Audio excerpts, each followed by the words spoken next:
नमस्कार, स्वागत है आपका सबसे बड़ा सवाल में और मैं हूं आपके साथ वक्ता। उद्धव ठाकरे का राजपाट छीनने के बाद अब शिंदे साहब ने नाम की रह गई शिवसेना के चुनाव चिन्ह को छीनने की तैयारी की है और इलेक्शन कमीशन को चिट्ठी लिखकर चुनाव चिन्ह पर अपना दावा ठोका है। यानी कि अब आखिरी प्रहार और उद्धव की इज्जत तार तार। क्या शिंदे उद्धव की शिवसेना को ले उड़ेंगे?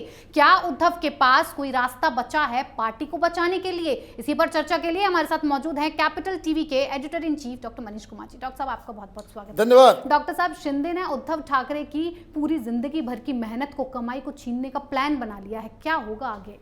गलत बातें आप करते हैं। उद्धव ठाकरे की मेहनत, उद्धव ठाकरे की कमाई, उनको तो सब कुछ प्लेटर में मिला। मेहनत तो एकनाथ शिंदे जैसे कार्यकर्ताओं ने किया है जी। और जिसका जो ड्यू है वो अपने अधिकार के लिए लड़ रहा है, इसमें कोई बुराई नहीं है। मैं बार बार कहता हूं, पिता के धन के ऊपर, संपत्ति के ऊपर पुत्र का अधिकार हो सकता है जी। पॉलिटिकल पार्टी के ऊपर नहीं, बिल्कुल नहीं। अब आपने एक बात सही कही कि सब कुछ लेके उड़ गई है और बहुत प्लान के साथ। और उद्धव ठाकरे चूंकि अपने आसपास इस तरह के सलाहकार को रखे हुए हैं तो वो पीछे पीछे चल रहे हैं जी। What Eknath Shinde has proved that he is the leader and Uddhav Thackeray is a follower। Reaction में काम हो रहा है उधर जी। एक्शन शिंदे करते हैं, रिएक्शन उद्धव ठाकरे की तरफ से आता है। जी। तो अब ये पहुंच गए वहां, इलेक्शन कमीशन लिख दी चिट्ठी, बता दिया कि देखिए हमारे पास इतने सांसद, इतने विधायक हैं, सिंबल पे तो हमारा राज है। दूसरी चीज कि एक और जिसको कह सकते हैं कि मुहर लग गई एकनाथ शिंदे के दावे के ऊपर, जब लोकसभा के स्पीकर ने एकनाथ शिंदे के गुट को कह दिया कि यही ओरिजिनल शिवसेना है। सुप्रीम कोर्ट में चल रहा है, वो अलग चलता रहेगा। मैं अभी भी बता दूं आपको, मैं इस बात से जरा सा भी एग्री नहीं करता कि सुप्रीम कोर्ट कोई 1 महीने 1.5 महीने के अंदर में फैसला सुना देगा जी। ये चलता रहेगा, ठंडे बस्ते में चला जाएगा। जैसे आपको मैं एक एग्जांपल दे दूं, कोई न बीजेपी, न कोई हिंदू सेना, न कोई बात कर रहा है कि इलेक्शन के बाद टीएमसी के गुंडों ने किस तरह से हिंदुओं के ऊपर अत्याचार किया, महिलाओं के साथ बलात्कार हुआ, कितनी हत्याएं हुई। जी। चूंकि वह पॉलिटिकल है, सुप्रीम कोर्ट में मसला गया हुआ है, सुप्रीम कोर्ट सो गई। कुछ कोई खबर है, कोई उसके ऊपर डेट वेट के बारे में कहीं कोई चर्चा नहीं। क्यों नहीं चर्चा है? पॉलिटिकली सेंसिटिव है। चीफ जस्टिस ने कह दिया परसों कि बड़ा पॉलिटिकली सेंसिटिव मैटर है, 1 तारीख को सुनेंगे, बेंच लगाएंगे। तो एकनाथ शिंदे को समझ में आ गया कि सुप्रीम कोर्ट का रुख क्या है, वो सीधे इलेक्शन कमीशन के पास पहुंच गए। अब इलेक्शन कमीशन जल्दीबाजी में अगर फैसला ले ले और सिंबल एकनाथ शिंदे को दे दे, क्या कर लेगी सुप्रीम कोर्ट? सुप्रीम कोर्ट का काम नहीं है कि भाई इलेक्शन सिंबल किसके पास हो, यह काम किसका है? ये इलेक्शन कमीशन का है। और इलेक्शन कमीशन पहले ही डिसीजन ले लेगा तो ये तो कहिए कि मामला खत्म हो जाएगा। लेकिन उद्धव ठाकरे रिएक्शन देते हैं, तो ये जब एक्शन हुआ तो उसका रिएक्शन शुरू हो गया। वही काम इन्होंने करना शुरू कर दिया जो काम रामविलास पासवान के बेटे ने किया था। वो लगे पड़े कार्यकर्ताओं का सिग्नेचर कैंपेन। जी। भाई उससे क्या फायदा? एकनाथ शिंदे ने आपकी बनाई हुई कार्यकारिणी को खत्म कर दिया, जाके लोकसभा में स्टेक कर दिया, विधानसभा में आपको बाहर कर दिया, हर जगह वो प्लान के साथ चल रहे हैं। तो अब एक नया शपथ पत्र, अब वो कहते हुए भी हंसी आती है जी। नेता कह रहा है कि लिख के दो कि मैं तुम्हारा नेता हूं। नेता ये भीख मांग रहा है कार्यकर्ताओं से, लिख के दो जी। कि तुम मेरा साथ नहीं छोड़ोगे। ये तो गर्लफ्रेंड बॉयफ्रेंड नहीं देते लिख के एक दूसरे को, ही तो कार्यकर्ता है। क्या तमाशा ये लोग कर रहे हैं। कोई लिख के देता है, शपथ पत्र दिया जाएगा कि हम आपके हैं, हम कभी पार्टी छोड़ के नहीं जाएंगे। ऐसे राजनीति चलती है? किस दुनिया में, कौन सा, किस ख्वाबों ख्यालों की दुनिया में ये लोग हैं, समझ में नहीं आ रहा। तो ये हड़बड़ाहट है, बीएमसी का चुनाव है, और तो ये प्लानिंग क्या है, 50 लाख का टारगेट दिया है जी कि 50 लाख लोग शिव सैनिक ये लिख के दें कि उद्धव ठाकरे हमारे लीडर हैं और उद्धव ठाकरे का साथ हम कभी नहीं छोड़ेंगे। अब जब नाम आएगा बाहर, मैं आपको बता दे रहा हूं, तो एनसीपी वाले निकलेंगे, कांग्रेस वाले निकलेंगे, सब वही करेंगे उनके लिए। क्योंकि जो ओरिजिनल कार्यकर्ता है, जो हिंदुत्व में बिलीव करने वाला व्यक्ति है, वो तो एकनाथ शिंदे के साथ गया। आप ये सोच रहे थे कि हिंदुत्व हिंदुत्व करोगे, तुम मोदी और योगी को गालियां भी दोगे और लोग तुमको एक्सेप्ट भी कर लेंगे जी। इम्पॉसिबल। जो व्यक्ति रामलला के मंदिर का शिलान्यास कर रहा हो, उसको आप गालियां दें और यह भी कहें कि हम हिंदुत्ववादी पार्टी हैं, कौन मानेगा। डॉक्टर साहब, आदित्य ठाकरे कह रहे हैं जिन पर भरोसा किया था उन्हीं ने पीठ में छुरा भोंक दिया है, लेकिन जो वापस आना चाहे वो वापस आ सकता है। अब उद्धव ठाकरे के पास कोई रास्ता बचा है धनुष और बाण बचाने का? भाई, कल तक तो आप यही कह रहे थे। यही आदित्य ठाकरे इस दंभ और अहंकार में कि जो गद्दार हैं, गद्दार चले गए, ये सब खुदरा लोग थे, ये गंदगी, पार्टी की सफाई हो गई।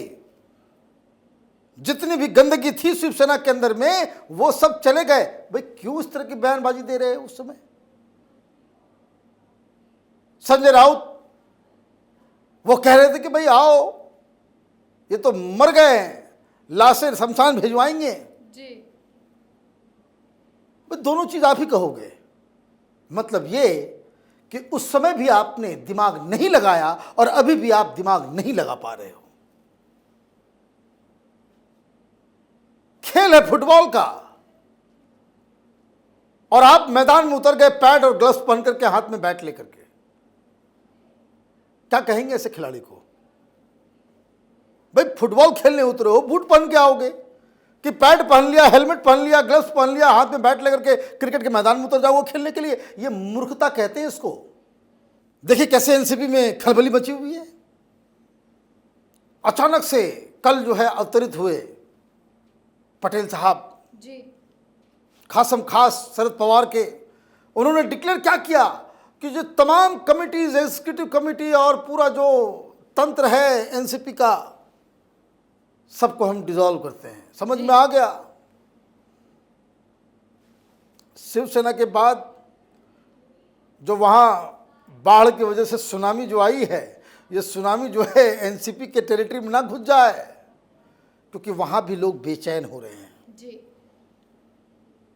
समाज बदल रहा है ना, थॉट प्रोसेस बदल रहा है समाज का। वो जमाना गया, मुस्लिम अपीजमेंट का जमाना गया। जी। आप ये जितना मुस्लिम वोट के लिए आप ये पहले लोगों को आप बेवकूफ़ बना देते, गंगा जमनी तहजीब है तो हम लोग एक साथ मिल के रहेंगे, ईद दिवाली एक साथ मनाते हैं। यहाँ देखो सरतन से जुदा चल रहा है। समाज में बदलाव, पहले आप ये डी कंपनी दाऊद इब्राहिम के साथ मिलकर के बिजनेस धंधा पता नहीं क्या क्या कुकर्म नहीं करवाते थे। अभी लोगों को समझ में आ जाता है। ये 90s नहीं है कि 4 चैनल वाले हैं, मुंह में पैसे डाल दो, आपके नैरेटिव को देश की जनता में फैला देंगे। डॉक्टर साहब, आखिरी सवाल आपसे करना चाहूंगी कि उद्धव ठाकरे का तो समझ आता है सियासी सफर शायद खत्म हो जाए क्योंकि उन्होंने बहुत राजनीति कर ली, लेकिन आदित्य ठाकरे का सियासी सफर अभी शुरू हुआ है। पार्टी और चुनाव चिन्ह सब जाने के बाद आदित्य ठाकरे का क्या होगा? कुछ नहीं, वो बॉलीवुड में फिल्म बनाएंगे और क्या करेंगे। जी। क्योंकि ये तो वही लग रहा है। राजनीति में पेशेंस की बहुत ज्यादा आवश्यकता होती है। प्रधानमंत्री मोदी आज इस मुकाम पे हैं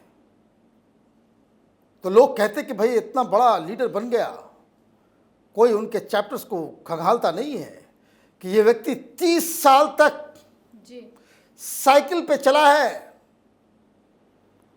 अलग अलग जगहों पे रहा है, दूसरों के घर खाना खा के अपने आप को पाला है। आप आरएसएस के एक पूर्णकालिक के जीवन के बारे में आपको समझ में नहीं आता। इन्होंने क्या किया?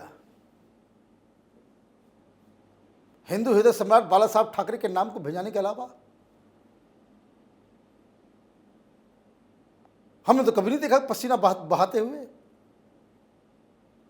मीटिंग्स करने थे, बस मीटिंग्स।